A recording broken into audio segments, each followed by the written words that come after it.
Mauricio Pochettino has been sacked, as you probably know, or at least you do now, because you read the title. A few of you hit me up on Twitter and Instagram to get my thoughts on it, so here we are. We'll also talk about where he could end up, who is favored to take his job, etc. So, on Tuesday, November 19th, 2019, Tottenham dropped a tweet that, quite frankly, I don't think many of us expected to see during this particular international break, but most of us probably knew deep down that it was on its way. It read, "Club statement, Mauricio leaves club." Chairman Daniel Levy said, "We were extremely reluctant to make this change, and it is not a decision the board has taken lightly nor in haste. Regrettably, domestic results at the end of last season and beginning of this season have been extremely disappointing. It falls to the board to make the difficult decisions, this one made more so given the many memorable moments we have had with Mauricio and his coaching staff, but we do so in the club's best interests." This was so surprising, by the way, that I think it may have just crashed Tottenham's site at one point, at least when I first tried to access it. But anyways, I think it was in my Premier League predictions for, was it this season? No, it was last season, the 2018-19 season, where I said that if Spurs were to go another season trophyless under Pochettino, then inevitably players are going to start leaving the club. At that time, I didn't think that Pochettino leaving Spurs was something that would happen last season, in the 18-19 season, while the odds certainly increased for this season. Big time. However, when he took this injury-riddled Spurs team to the Champions League final, more on injuries later, because he could be to blame there, I thought that there would be a chance at him getting a new lease on life at Tottenham. After all, let's put this into perspective. If you were to just start watching football in the last few seasons, your perception of Spurs would be pretty skewed. Top four, Champions League football on the regular, making a Champions League final, exciting football with players who are regulars for their respective national teams.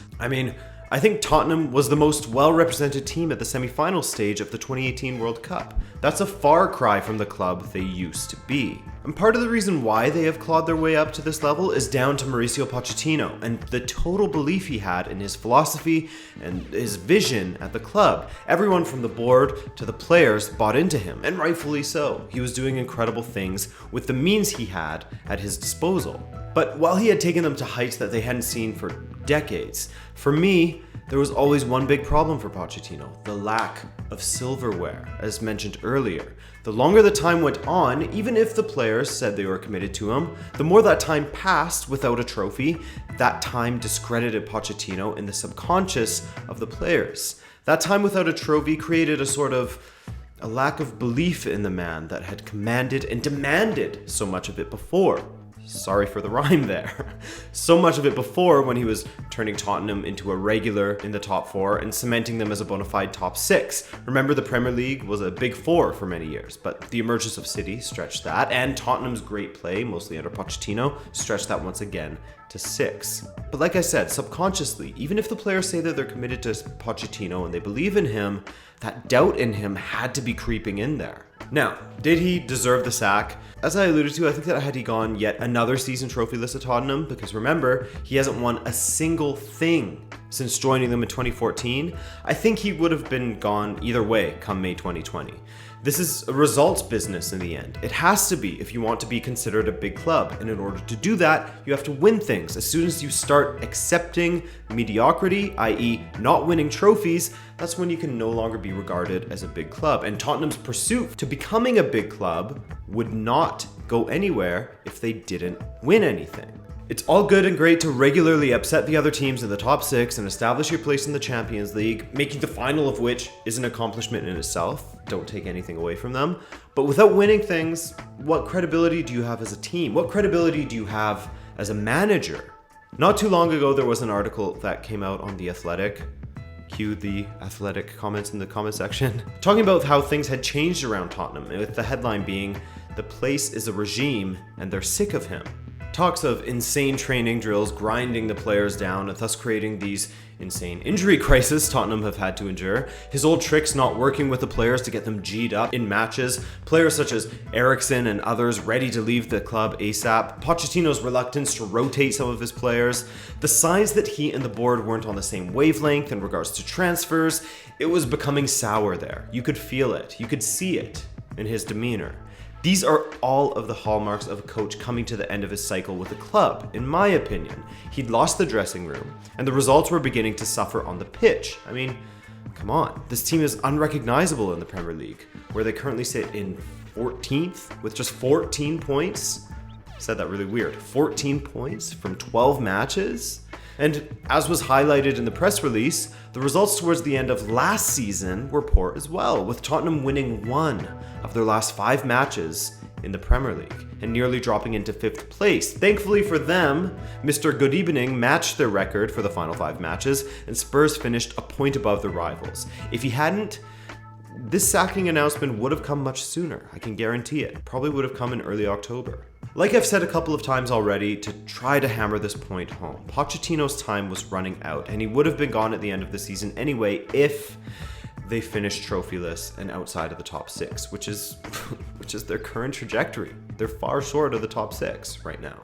And speaking of right now, thinking about it more, it almost makes sense for Tottenham to make this decision now. As Levy said, it was never going to be an easy decision, but it was one that they had to make, and they had to make it now. I mean, they've only won 5 matches. 5 matches across 17 competitive fixtures. That's all competitions so far this season. That's a 29% win percentage. And they're also only managing to score an average of 1.5 goals per match. But anyway, getting away from stats, as I was saying, it makes much more sense for them to do it now. It's clear that he had lost the dressing room. Spurs would never have sacked him if he hadn't done so. And with the team still doing all right in the Champions League, they'll give their future manager a good opportunity to get that new manager bounce of good results in the Premier League while still having some steady footing in the UCL. It's still possible for them to get out in the top 2.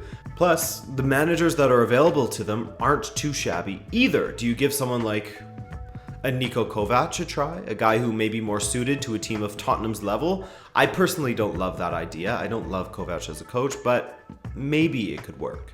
Of course, people think of Mourinho immediately, as he would love to get a job in his city of London again, where his family is based. Chelsea and Tottenham are big rivals, but I don't think that would dissuade Mourinho any. Allegri finished his tenure at Juventus last May and has apparently been learning every language known to the human race in his time off, so he is another option that could be lucrative. Perhaps now, with Gareth Southgate already having a relationship with key Spurs players thanks to his time with the English national side, perhaps now would be the time for him to rotate back into club football, with Spurs being a natural fit for him.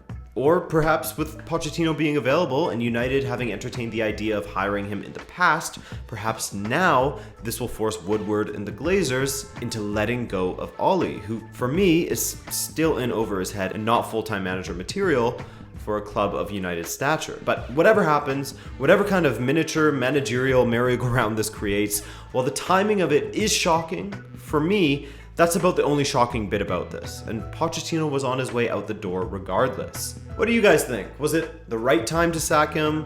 Where will Poch end up? Who will replace him? Let me know your thoughts in the comments. Subscribe if you're new and want to join our growing family. Thank you so much for watching, and I'll catch you in the next video. Ciao!